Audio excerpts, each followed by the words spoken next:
Hi, welcome to Monday Minutes. I'm Nick.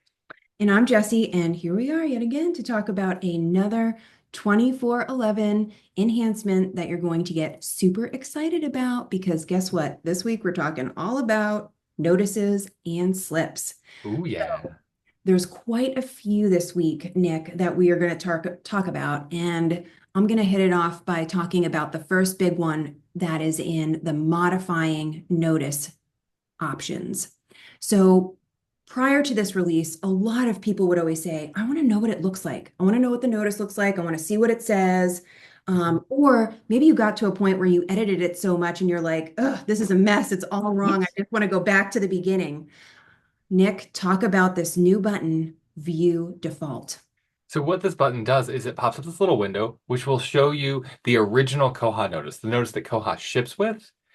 So that if you've made a lot of customizations and you're not sure if it's, working anymore, you can go here, you can hit copy to template, you can revert your notice back to the original. Now, this will also help. Let's say that you have written your notices, you started using Koha 10 years ago, you wrote your notices. You want to see what's Koha added to the notice because we've updated a lot of our Mhm. templates.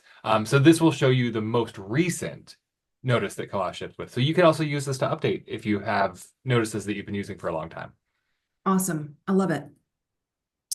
Okay, our next one is a new notice that has been added, and this is called Ticket Assigned. For those of you that are using the system preference, Catalog Concerns or OPAC Catalog Concerns, there's now a new notice that can be sent to alert the librarian or staff member that a catalog concern has been reported. You know, Nick, this could be used for all types of things. Maybe I'm a Yeah. staff member and I see a crazy diacritic on on a record, and I just want to report it back to technical services. Yeah. Or you can use it, let's say that a patron notices that you have a travel book and it's 10 years out of date. They want to travel, they want to see the more recent version so they can report that. And this ticket assigned, this is just like with purchase suggestions and other places where you can kind of track the progress. This lets you know that something's being done. Someone has seen your concern. I love it.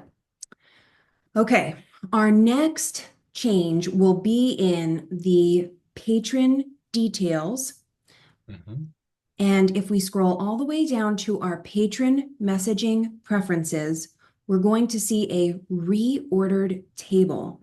So what this enhancement does is it groups together the proactive or those courtesy messages that go out. Prior to this, the table was ordered by the message attribute ID, and there was no rhyme or reason. So, Nick, how does this help people?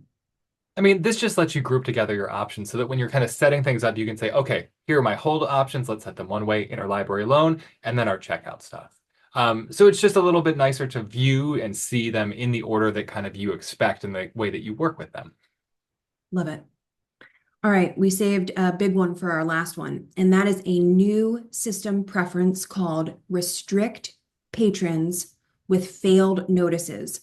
When this is set to apply, a restriction to a patron when their email or SMS message fails to send at the Koha level. Now, Nick, this does require a cron job. So if Mhm. you're our Bywater partner, you'll need to submit a ticket once you have the 24/11 release and let us know that you'd like to use this feature. But tell us about how this can help out staff kind of identify when a failed message has happened. It's going to let you keep in touch with your patrons. That's the intention here. Let's say that a patron has changed their phone number or they've changed their email, and suddenly the library can't send them messages anymore. You want your patrons to get their holds. You want them to be able to pick up their books, so you want to be able to contact them. This just adds a restriction to their account until they can kind of update that and you can successfully send messages again. Awesome. All right, one step closer to that 24/11 release, Nick. We're Can't excited. wait.